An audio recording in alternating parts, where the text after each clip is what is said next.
السلام عليكم ورحمة الله وبركاته. معاكم مستر محمد سيد كامل MSK من قناة يلا انجليزي. النهارده ان شاء الله معانا فيديو جديد من فيديوهات Learn English from قرآن، تعلم اللغة الإنجليزية من ترجمة معاني سور القرآن الكريم. والنهارده ان شاء الله معانا ترجمة سورة البروج أو The Constellation. بس طبعا قبل ما نبدأ حابب أفكرك تعمل اشتراك في القناة وتفعل زر الجرس، وكمان تعمل لايك وشير وكومنت على الفيديو علشان كل الكلام ده بيدعمنا نكمل في المحتوى بتاعنا وعلشان نوصل لأكبر عدد من المتابعين. طبعا أول حاجة هنترجمها بسم الله الرحمن الرحيم، وزي ما متعودين بنقول In the name of Allah, the most gracious, the most merciful. In the name of Allah, the most gracious, the most merciful. أو In the name of Allah, the entirely merciful, the especially merciful. In the name of Allah, the entirely merciful, the especially merciful. طبعا كنا ترجمنا لحد الآية رقم 9، فهنراجع بسرعة كده ترجمة أول 9 آيات. طبعا أول 3 آيات كانوا والسماء ذات البروج واليوم الموعود وشاهد ومشهود، والترجمة كانت By the sky full of constellations and the promised day, the day of resurrection, the day of resurrection. By the witness and the witnessed. بعد كده قتل أصحاب الأخدود النار ذات الوقود إذ هم عليها قعود، والترجمة كانت Damned were the makers of the trench of the fire fed with fuel, recall when they sat around it. والآيات اللي بعد كده وهم على ما يفعلون بالمؤمنين شهود وما نقموا منهم إلا أن يؤمنوا بالله العزيز الحميد الذي له ملك السماوات والأرض والله على كل شيء شهيد. الترجمة كانت Witnessing what they were doing to the believers, and they resented them only for believing in Allah the Almighty, the Praiseworthy, to whom belongs the dominion of the heavens and the earth. Yet Allah is witness over everything. Witnessing what they were doing to the believers, and they resented them only for believing in Allah the Almighty, the Praiseworthy, to whom belongs the dominion of heavens and earth. Yet Allah is witness over everything. ودي كانت ترجمة أول 9 آيات. والنهارده ان شاء الله معانا ترجمه الايه 10 و11. والايه العاشره بتقول ان الذين فتنوا المؤمنين والمؤمنات ثم لم يتوبوا فلهم عذاب جهنم ولهم عذاب الحريق. والترجمه هتبقى For those who persecute believing men and women and do not repent afterwards there will be the punishment or torment of hell and burning. For those who persecute believing men and women and do not repent afterwards there will be the punishment or torment of hell and burning. For those who persecute believing men and women, إن الذين فتنوا persecute يضطهد أو يفتن believing men and women المؤمنين والمؤمنات and do not repent afterwards ثم لم يتوبوا there will be the punishment or torment سيكون لهم عذاب of hell جهنم and burning الحريق. طيب أول كلمة معايا كلمة persecute، و persecute معناها يضطهد أو يفتن. persecute يضطهد، والمينينج بالإنجلش بيقول to subject someone to hostility، تعرض شخص ما للعنف أو العذاب. ill treatment المعاملة السيئة or cruelty اللي هو القسوة especially because of their political or religious beliefs، خصوصا لو كان عندهم معتقدات دينية أو سياسية. The Arabic word used here، والكلمة العربية المستخدمة هنا في الآية كلمة فتنة أو فتنوا. الكلمة دي carries a strong sense of tempting، يعني فيها سنس كبير جدا من التعذيب or putting through ordeal or trial، انت بتحطهم في مشكلة كبيرة او محاكمة غير عادية او محاكمة. يبقى كده كلمة persecute معناها يضطهد او يفتن. والاكزامبل بيقول The dictator decided to persecute anyone who spoke out against his new law, imposing heavy fines and imprisonment. The dictator decided to persecute anyone who spoke out against his new law, imposing heavy fines and imprisonment. The dictator decided to persecute anyone who spoke out against his new law, imposing heavy fines and imprisonment. The dictator decided to persecute anyone who spoke out against his new law, imposing heavy fines and imprisonment. يعني قرر الدكتاتور اضطهاد كل من يعارض قانونه الجديد وفرض غرامات باهظة وعقوبات بالسجن. يبقى persecute يضطهد أو يفتن، والنون منها persecution اللي هو الاضطهاد. والاكزامبل بيقول the persecution in Palestine has never been done before in any other country. The persecution in Palestine has never been done before in any other country. The persecution in Palestine has never been done before in any other country. The persecution in Palestine has never been done before in any other country. يعني لم يسبق أن حدث اضطهاد مماثل لما في فلسطين في أي بلد آخر. بعد كده معايا كلمة believing men and women. believing men and women اللي هي المؤمنين والمؤمنات. كلمة believe يؤمن أو يعتقد هي جاية هنا معنى يؤمن. believing تعتبر صفة للفاعل يعني هم المؤمنين believing men and women. وخلي بالك طبعا إن men و women كلمتين جمع غير منتظم يعني man جمعها men وwoman جمعها women وما تقولش وما تقولش woman لا هي women believing men and women. والإكزامبل بيقول in the face of intense public scrutiny the group of believing men and women stood firm in their convictions. In the face of intense public scrutiny the group of believing men and women stood firm in their convictions. يعني في مواجهة التدقيق العام المكثف أو الجرد يعني ثبتت مجموعة الرجال والنساء المؤمنين على قناعاتهم. the conviction يعني قناعة. يبقى in the face of intense public scrutiny the group of believing men and women stood firm in their convictions. بعد كده معايا كلمة repent و repent يعني يتوب. والmeaning بالانجلش to feel sincere regret for one's wrongdoings and to turn away from sin with the intention of not repeating it. To feel sincere regret تشعر بندم شديد for one's wrongdoings اللي هي الأفعال السيئة تندم على الأفعال اللي أنت عملتها and to turn away from sin وتبعد عن الخطيئة أو يعني تقلع عن الذنب with the intention of not repeating it وبنية أو العزم يعني أنت ما ترجعش ليها. وده يعني كده ده تعريف شامل كامل للتوبة اللي هو الندم على ما فات والإقلاع عن الذنب والعزم على عدم العودة. يبقى كده sincere regret ندم شديد turn away from sin البعد عن أو الإقلاع عن الذنب نفسه with the intention of not repeating it اللي هو العزم على عدم العودة. والإكزامبل بيقول The criminal was urged to repent of his actions and make amends for his behavior. يبقى for ايه؟ The criminal was urged to repent of his actions and make amends for his trial. The criminal was urged to repent of his actions and make amends before his trial. يعني تم حث المجرم على التوبة عن أفعاله وتصحيحها قبل محاكمته. The criminal المجرم was urged تم حثه to repent إنه يتوب of his actions من أفعاله and make amends ويعمل تصحيحات أو يعني تصليحات before his trial قبل المحاكمة. بكلمة repent يعني يتوب. والنون منها توبة repentance. والإكزامبل بيقول he showed no sign of repentance for his crimes. He showed no sign of repentance for his crimes. يعني لم يبدي أي علامة على الندم على جرائمه. بعد كده كان معايا كلمة afterwards afterwards معناها بعد ذلك. والإكزامبل بيقول she heard a noise and shortly afterwards the alarm went off. She heard a noise سمعت ضوضاء and shortly afterwards the alarm went off. يعني سمعت صوتا وبعد فترة وجيزة أطلق الإنذار. بعد كده معانا كلمة punishment أو torment وده معناه the suffering or penalty inflicted for an offense. The suffering المعاناة or penalty أو الجزاء inflicted for an offense اللي بيقع عليك بعد ما بتعمل حاجة خطأ. والإكزامبل بيقول the judge issued a severe punishment for the repeated violation of the environmental laws. The judge issued a severe punishment for the repeated violation of the environmental laws. يعني أصدر القاضي عقوبة قاسية بسبب الانتهاك المتكرر لقوانين البيئة. The judge القاضي issued أصدر a severe punishment عقوبة قاسية for the repeated violation اللي هو الانتهاك repeated متكرر of the environmental laws قوانين البيئة. طبعا خلي بالك ان القانون ده ده النون و environmental الصفة جاية قبليه. قوانين البيئة environmental laws. بعد كده معانا كلمة جهنم اللي هي hell طبعا بتتكتب هنا capital letter لأنها اسم علم ودي بنقول إن جهنم ده معناها يعني in religious contexts في السياقات الدينية it is the internal place of punishment or fire for the wicked and disbelievers. ده المكان اللي بيخشوا الكافرين أو يعني اللي هم المخطئين يعني.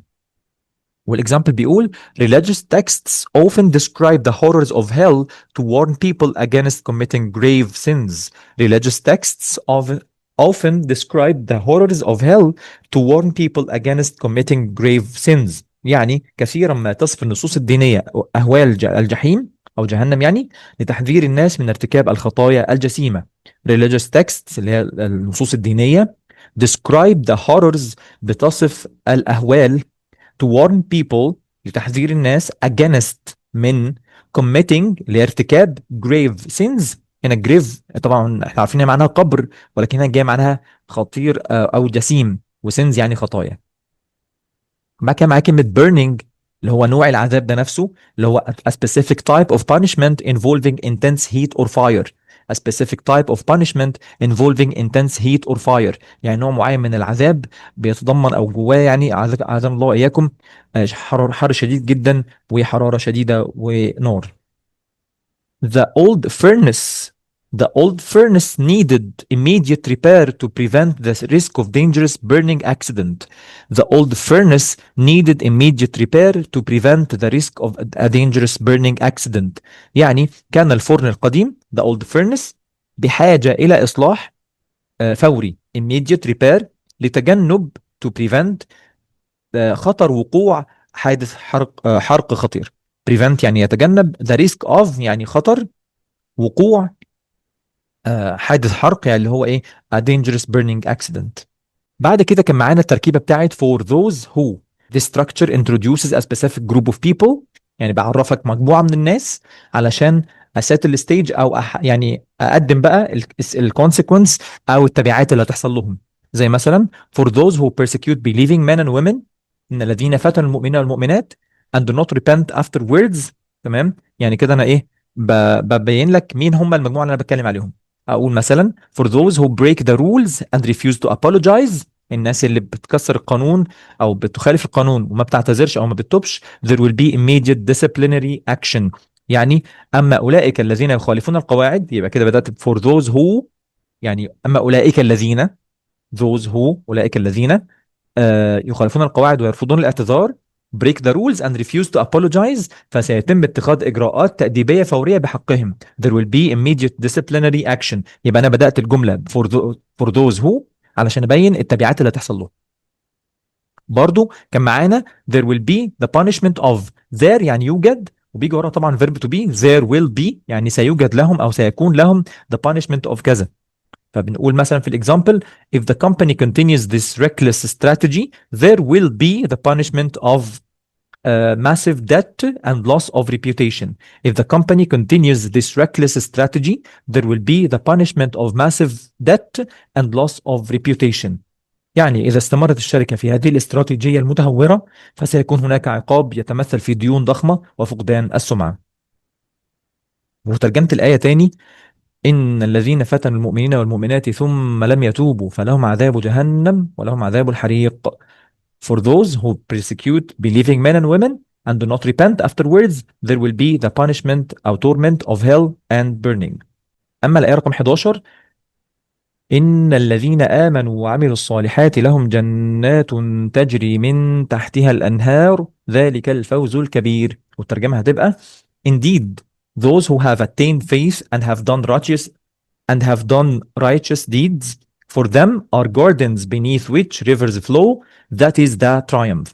Indeed those who have attained faith and have done righteous deeds for them are gardens beneath which rivers flow, that is the triumph. Indeed طبعا تأكيد those who have attained faith and have done righteous deeds اللي هم الذين آمنوا وعملوا الصالحات for them لهم are gardens beneath which جنات تجري من تحتها rivers flow, that is the triumph ذلك الفوز الكبير. طيب أول كلمة معايا كانت attained faith أو believed. attained faith يعني آمنوا، يعني حصلوا على العقيدة أو حصلوا العقيدة.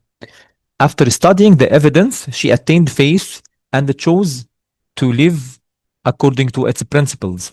After studying the evidence she attained faith and chose to live according to its principles. يبقى كلمة attain faith يعني يحصل إيمان قوي أو عقيدة. attain يحصل على أو يحقق، زي كلمة achieve مثلا. وترجمة المثال: بعد دراسة الأدلة اهتدت إلى الإيمان واختارت أن تعيش وفقا لمبادئه. After studying the evidence, she attained faith and chose to live according to its principles.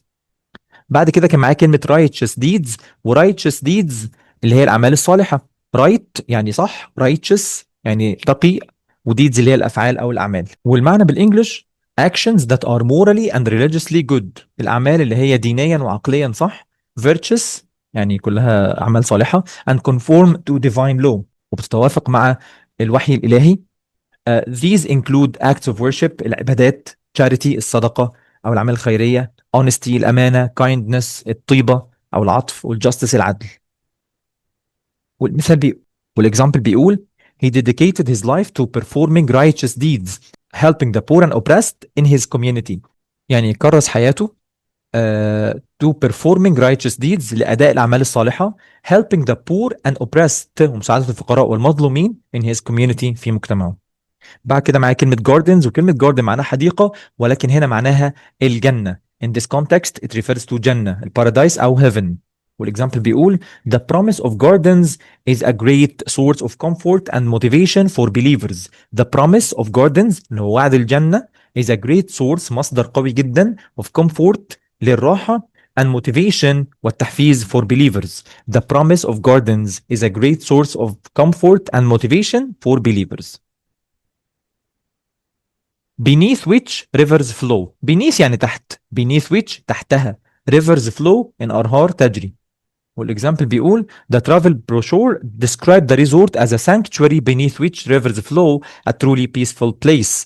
the travel brochure اللي هي نشرة السفر described the resort وصفت المنتجع as a sanctuary بأنه ملاذ beneath which rivers flow تجري من تحته الأنهار. يعني مثلا هو موجود في مكان وتحتيه في نهر أو حاجة زي كده a truly peaceful place. طبعا هيئة تجري من تحتها الأنهار في الجنة احنا مش عارفين هي هتبقى ازاي، لكن هو قصده هنا في المثال ان هو مبني فوق نهر مثلا، تمام كده. فطبعا ما فيش اي تشابه ما بين الاثنين، يعني الله اعلم يعني بكيفية جريان الأنهار من تحت الجنان.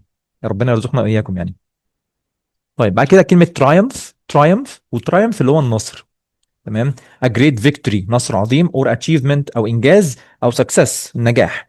in this religious context في التكست ده بقى it signifies بتوضح the ultimate eternal success اللي هو النجاح الشديد جدا and salvation والخلاص achieved by entering paradise انت خلاص دخلت الايه الجنة.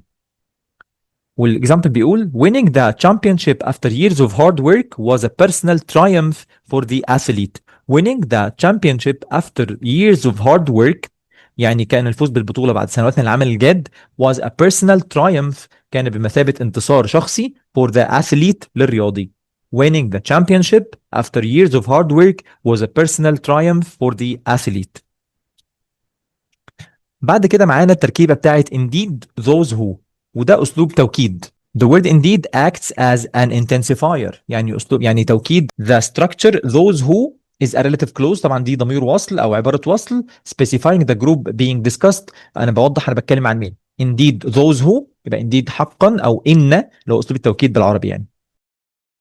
Indeed, those who practice consistently often see the best results. Indeed, those who practice consistently often see the best results. Indeed, those who practice consistently often see the best يعني results. في الواقع غالبا ما يحقق أولئك الذين يمارسون الرياضة باستمرار أفضل النتائج. Indeed في الواقع غالبا ما يحقق أولئك الذين يمارسون باستمرار أفضل النتائج. بعد كده معايا for them are، وطبعا ده أسلوب توكيد برضو بس بالإنجلش يعني هو ده فيه تقديم وتأخير، وده بنسميه inversion. يبقى this is an inversion where the usual subject verb order is flipped. يعني بدل ما أقول gardens are for them قلتها for them are gardens. يعني بالإنجلش المفروض أقولها gardens are for them اللي هو السبجكت بعد كده الفيرب، لا هنا أنا عكست عشان التوكيد، تمام. This places the emphasis on the beneficiary for them. يعني طبعا بأكد على الناس اللي هتخش الجنة أصلا لهم جنات، يعني بدل ما أقول جنات لهم بقولها لهم جنات. and the certainty of the reward وتأكد الجائزة. والإكزامبل بيقول في الآية for them gardens for them are gardens beneath which rivers flow. والإكزامبل الثاني بيقول the committee decided that for them are the highest honors and recognition. The committee decided that for them are the highest honors and recognition. قررت اللجنة أن هذه هي أعلى مراتب التكريم والتقدير بالنسبة لهم. وترجمة الآية تاني بتقول إن الذين آمنوا وعملوا الصالحات لهم جنات تجري من تحتها الأنهار ذلك الفوز الكبير. Indeed, those who have attained faith and have done righteous deeds, for them are gardens beneath which rivers flow. That is the triumph. وبكده بيكون فيديو النهارده انتهى، واتمنى طبعا يكون عجبك واستفدت. وطبعا لو وصلت المرحله دي وما عملتش كومنت او ما عملتش سبسكرايب للقناه، اعمل كومنت على الفيديو واعمل سبسكرايب للقناه وفعل زر الجرس، وكمان اعمل شير مع اكبر عدد من الناس علشان نوصل لاكبر من عدد من المتابعين، لان كل ده بيدعمنا نكمل في المحتوى اللي احنا بنقدمه. وان شاء الله اشوفكم في فيديو جديد. السلام عليكم ورحمه الله وبركاته.